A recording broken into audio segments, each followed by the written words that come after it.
Pessoal, sejam bem-vindos a mais um vídeo. Nesse vídeo eu vou falar sobre os modos de endereçamento.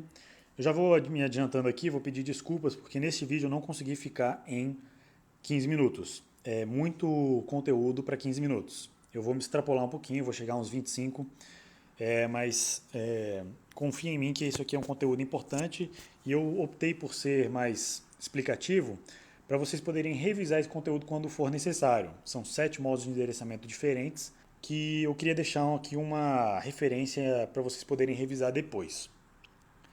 Então, os modos de endereçamento que a gente vai estudar aqui são os seguintes, e aqui eu já botei a sintaxe como eles são usados. O modo imediato, que é usado com cerquilha, então cerquilha constante. O modo registro, quando eu escrevo o nome do registro nos operandos da instrução. O modo indireto, quando eu uso arroba registro. O modo indireto com autoincremento, que é o arroba registro mais. O modo indexado, que eu vou usar um número e entre parênteses o valor do registro. Ok? Esse número pode ser número negativo, número em hexadecimal, número decimal. O modo simbólico, que eu vou me referenciar a posições de memória por um nome. E o modo absoluto, que eu vou usar o e-comercialzinho. Vamos lá. Antes de eu falar sobre esse modo de endereçamento, eu queria relembrar como é que funcionam as instruções, os registros e a memória. O processador ele é composto de uma unidade lógico-aritmética que opera em cima de registros e regiões de memória. Então eu vou ter operações, instruções que vêm da memória ROM, eles são decodificados e executados dentro da CPU. A CPU então opera essas instruções de maneira sequencial e cada operação eu vou então trabalhar com registradores e cada operação pode gerar flags. Então eu vou operar com registros, o resultado eu vou salvar de volta nos registradores. Esses registradores, registrador e registro, eu uso como sinônimo. Então nós temos 16 registros no MSP430, são numerados de R0 a R15. Os 4 primeiros registros têm significado especial. O registro R0 é chamado de contador de programa. Ele detém o endereço para a próxima instrução. Geralmente são endereços que estão lá na faixa do 4400 até o FF na nossa simplificação. Que essa aqui é a região de memória ROM, né, a memória flash, que tem o programa. O R1 é chamado de ponteiro da pilha, o stack pointer. Ele detém o endereço de uma estrutura que a gente ainda vai estudar, chamada de pilha. Essa estrutura ela fica na memória RAM. Então o endereço do stack pointer vai variar aqui entre o 2400 e o 4400. A pilha a gente vai estudar mais tarde que ela conta de trás para frente, então ela é inicializada no endereço 4400. Curioso, a gente vai ver por que depois. O registro R2, então é o registro de status, ele guarda as flags da última operação que foi executada.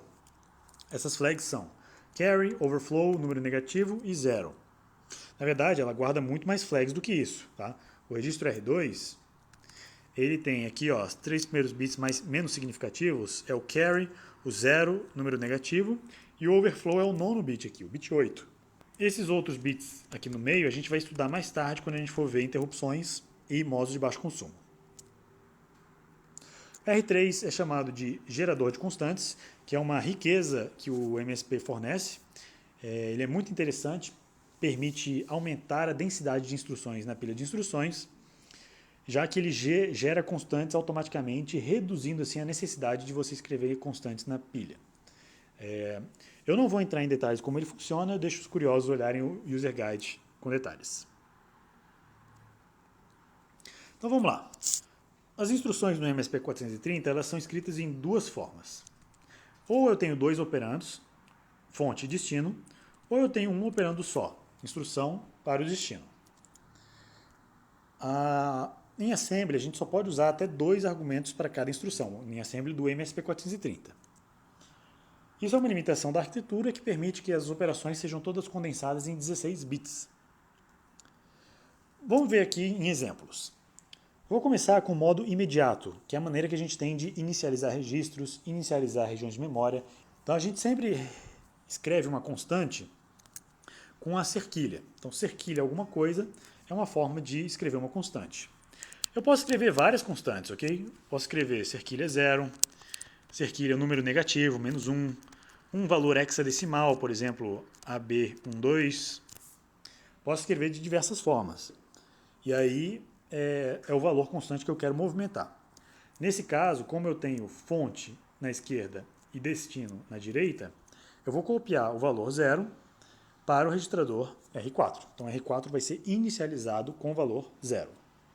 Esse modo de operação não pode ser usado no destino, por razões óbvias, né? Não vou copiar uma constante, não vou usar uma constante como destino, eu sempre quero botar uma constante em algum lugar. Então, ele é sempre fonte. O modo registro é o modo que a gente mais vai usar, é quando eu escrevo o valor dos registradores com Rn, R é um número, né? Variando esse número de 0 até 15. A gente geralmente começa de R4 porque de R0 a R3 são registradores especiais. Então, por exemplo, se eu quero movimentar os dados que estão em R5 para R6, eu escrevo dessa forma e o valor então de R5 é copiado para R6. Agora um outro exemplo, por exemplo, uma soma. Uma soma recebe dois operandos, então quero um resultado, recebe A mais B. Eu preciso de dois operandos aqui de fonte e um operando de destino. Como eu tenho uma limitação de dois operandos apenas, eu vou ter que reaproveitar um deles. Então eu vou somar os dois e o resultado vai para onde, né? R5 mais R6 vai para onde? Onde é que está esse R? O resultado dessa operação nada mais é do que o operando de destino, o R6. Então o valor aqui da soma, que vai dar 5555, vai para o registro R6. Dessa forma, o valor anterior de R6 é substituído pelo resultado da soma. Poxa, mas e se eu quero fazer uma operação com três operandos? Por exemplo, R7 recebe R5 menos R6, ou R7 recebe R5 mais R6, sem modificar esses dois operandos, né, R5 e R6. Como que eu faço? Bom, R7 é o nosso valor que a gente vai modificar. Então a ideia é primeiro você inicializar R7 com um desses registradores. No caso da subtração, eu vou usar o registrador com valor positivo, o R5. Então primeiro coloco o valor de R5 em R7, depois opero a operação da subtração. Porque a subtração, ela opera o destino menos a fonte e salva no destino. Por isso que eu peguei o valor positivo primeiro para inicializar em R7. Então agora eu tenho R7 subtraído de R6, vai resultar em 9999 e o valor vai ser salvo em R7. Perceba que essa operação não modificou nem R5 e nem R6, modificou apenas R7 duas vezes. Então uma instrução com 3 operandos pode ser feita com 2 instruções. O modo indireto é uma maneira de você acessar a memória. Tá? Daqui em diante, os modos que eu vou apresentar, a gente sempre vai acessar a memória do microcontrolador. A gente sempre aqui vai trabalhar com memória RAM porque são valores temporários, né? Então a gente vai manipular esses dados de maneira temporária. Nesses casos, a gente vai interpretar o conteúdo do registrador como um endereço que aponta para uma região de memória. Veja esse exemplo. Se eu quiser movimentar dados de uma região de memória apontada pelo registrador R4 para o registrador R5, eu vou usar a instrução move @R4 para R5. R4 contém o valor 2400, então ele aponta para a região de memória de endereço 2400. O conteúdo é 1111. Esse valor é copiado então para R5 substituindo seu valor anterior. O operador arroba permite interpretar o registro como endereço de memória. No exemplo, R4 funciona como ponteiro. Mas atenção, esse modo de endereçamento não funciona no destino. Eu não posso usar uma expressão do tipo move R4 para @R5. Apesar de parecer lógica, essa instrução não é permitida porque não há uma implementação de hardware que implementa essa variante. Então, arroba do lado direito da expressão não pode. Veja um outro exemplo do modo indireto com autoincremento. É um outro modo de endereçamento também bastante interessante, usado para acessar regiões contínuas de memória. Move @R4 mais para R5. A única diferença do exemplo anterior para este é o uso do mais logo após R4. Esse modo opera em duas etapas, tá? Primeiro, o valor é recuperado da memória e segundo, o registro é autoincrementado. Aqui, perceba que a memória ela está organizada em endereços pares. Lembra que eu falei que cada endereço aponta para um byte. E aqui eu estou representando words, né, palavras de 16 bits. Então os endereços estão andando de 2 em 2. 2400, 2402, 2404. O operador @rn+, ele é inteligente a ponto de detectar qual é o tipo de dado que você está movimentando. Se você movimenta words, ele anda de 2 em 2. Se ele movimenta bytes, ele vai andar de 1 em 1. Então, nesse caso, @r4+, vai primeiro resgatar o valor apontado por R4, que aponta para 2400. Então, o 1111 vai para R5. E no final dessa operação, R4 é somado de 2 e vai para 2402. Se eu tiver uma segunda operação logo em seguida, como por exemplo, move @r4 para R5, e eu executar essa instrução, eu vou copiar então o valor apontado por R4, que agora modificou-se para a próxima região de memória, 2402. O valor 2222 vai ser então copiado para R5. Perceba que isso é ótimo para operar em regiões contínuas da memória, para, por exemplo, o vetor de palavras, o vetor de words. Esse operador, como eu falei anteriormente, ele faz o incremento de acordo com o tipo de instrução. Ele soma mais 1 para operações em bytes e soma mais 2 para operações de words. Agora vamos ver um exemplo com operações de bytes. Como é que eu faço para ir mostrar para o montador que eu quero operar com bytes? Eu vou usar o modificador de instrução .b. Toda instrução pode ter um modificador .b ou .w. O .w é o padrão, tá? Se você não escrever nada, vai ser sempre .w. Se você quiser operar em cima de bytes, você vai ter que botar o .b. Então, move.b, @r4+ para R5, eu quero copiar um byte que está apontado pelo registro R4 para R5. Então, perceba agora que a memória anda de 1 em 1. Eu fiz essa separação de propósito aqui para a gente separar os bytes. Então, o primeiro byte 11, segundo byte 22, terceiro byte 33. Vou então copiar o valor apontado por 2400 para R5. Copiei. Antes de executar a segunda instrução, o operador @r4+ vai somar mais 1 em R4. Vai então para 2401. Em seguida, a segunda instrução é executada e o valor 22 é então copiado para R5. Bem bacana, né?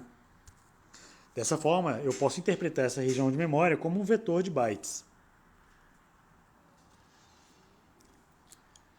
O modo indexado é um modo também para acessar regiões de memória que não tem a limitação anterior de que eu só posso usar o arroba do lado esquerdo da expressão. O modo indexado pode ser usado tanto na fonte quanto no destino. O modo indexado é usado usando a seguinte sintaxe. Eu vou usar um índice i e entre parênteses o valor de um registrador. O i é chamado de índice e é somado ao registro rn. Então vamos lá. Vou dar 3 exemplos aqui para a gente entender como é que ele funciona. Se eu quero movimentar a palavra que está em R4 para a região de memória apontada por R5, eu faço move R4 para 0R5, ou seja, eu pego o endereço de R5, somo 0 e jogo o dado de R4 para essa região de memória. R5 tem o valor 3000. 3000 mais 0 é 3000, então o valor de R4, café, vai para 3000. Segundo exemplo, move R4 para 1000R5. Ou seja, eu vou pegar o valor de R5, somar 1000 e vou chegar na região do endereço 4000. O valor 4000, então, é a região de memória apontada pelo endereço 4000, que contém 3333. Eu vou substituir esse valor pelo valor de R4, então colocando o café nessa região de memória. O índice pode ser qualquer coisa, tá? Olha esse exemplo um pouco mais elaborado. Se eu tenho eu posso usar ele tanto do lado direito quanto do lado esquerdo. Eu posso usar ele na fonte e no destino, e ou, né? Então eu posso usar números negativos, posso botar valores decimais, posso botar qualquer representação aqui como índice. Então eu quero mover um dado que está em R4 menos 80, em hexadecimal, para a região apontada por R5 mais 33. Então vamos lá. Primeiro vamos decodificar o operando de fonte. 2500 menos 80 vai dar 2480. 2480 é essa região de memória que contém o dado 1111. O R5 somado de 33, 33 é nada mais do que 32 mais 1, ou seja, 2 em hexadecimal, 2, 1. 2 que é 2 vezes 16, mais 1 que dá 33. Né? 2 vezes 16 é 32, mais 1, 33. Então o resultado é o endereço 3021. Atenção! esse endereço é um endereço ímpar. Endereços ímpares, para operações de 16 bits, são sempre truncados nos endereços pares. Então essa operação ela não vai ser apontada para o 3021. Ela vai ser apontada, na verdade, para o 3020. O bit menos significativo vai ser ignorado. Vai ser truncado. Se fosse 3033, ia cair no 3032, né? Ia cair no par imediatamente anterior. Isso porque os endereços de palavras são sempre alinhados nos endereços pares. Isso é para manter o alinhamento da memória. Então, nessa instrução, eu quero movimentar o dado que está aqui para esta região de memória aqui embaixo.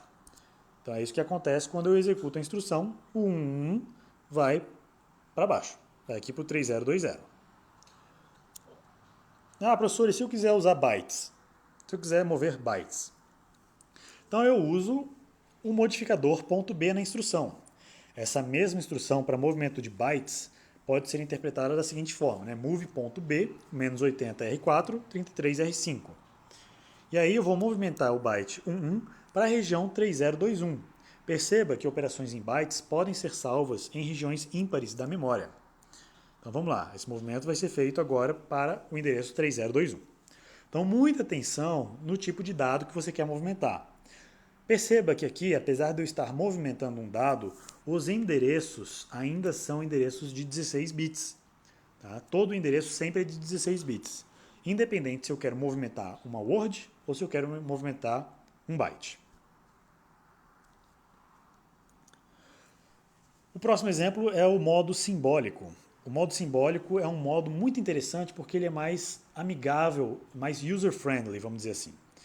Ele usa símbolos, palavras que podem representar, que podem conter significados. Né? Posso usar palavras do português. Aqui, neste exemplo, eu vou usar a palavra vetor para movimentar um dado de R4 para uma região de memória que eu estou chamando de vetor. Como que eu faço isso? Perceba o código aqui à esquerda, ele possui duas regiões claramente separadas. Eu tenho uma região que inicia com o modificador .text e uma região que inicia com o modificador, a pseudo-instrução, né? .data. Lembra da última aula? .text define a região que começa na memória ROM, ou seja, na memória flash. .data define a região do início da memória RAM. Ou seja, o que eu estou querendo dizer? Depois de .text, tudo vai para a memória ROM. Depois de .data, tudo vai para a memória RAM. Os símbolos que eu defino no canto esquerdo aqui do texto, main e vetor, são símbolos que têm, na verdade, significado de endereço. Então, como a memória flash começa no endereço 4400, main tem significado do endereço 4400. De forma equivalente, vetor, que começa na memória RAM, tem o significado do endereço 2400, que é o início da memória RAM. No início da memória RAM, eu posso usar esse .word, que indica o tamanho alocado para cada símbolo que vem logo em seguida, né, à direita, que eu quero, então, que o montador transforme esses símbolos em palavras de 16 bits. O -1 pode ser muito bem representado num byte, mas aqui eu estou especificando para ele que eu quero o -1 em 16 bits. Então, ó, perceba que a memória RAM foi preenchida aqui à direita com esses valores, -1, a letra A e o 3. A letra A é traduzida no seu valor da tabela ASCII. Então, -1 é o FFFF, que é a representação em complemento a 2 de -1. A letra A é o 41, que é a representação do byte da tabela ASCII. E o 3 é o 30003. Perceba que o tabela ASCII usa bytes para representar letras. E aqui, como eu especifiquei um .word, ele completou com 2 zeros antes. Beleza? Então vamos voltar ao nosso exemplo inicial. Eu quero mover o conteúdo de R4 para a região apontada por vetor. Se vetor tem o valor de 2400, o valor de R4 vai ser movido para a posição 2400. Então, o valor café vai sobrescrever o valor -1. Certo? Deu para entender? O mesmo pode ser dito, a mesma operação pode ser feita ao contrário. Imagina se eu inverter aqui, fizer uma movimentação move vetor para R4. Então eu estou puxando um dado da memória para um registrador. Nesse caso, eu vou puxar o valor -1 para R4, sobrescrevendo o café com -1.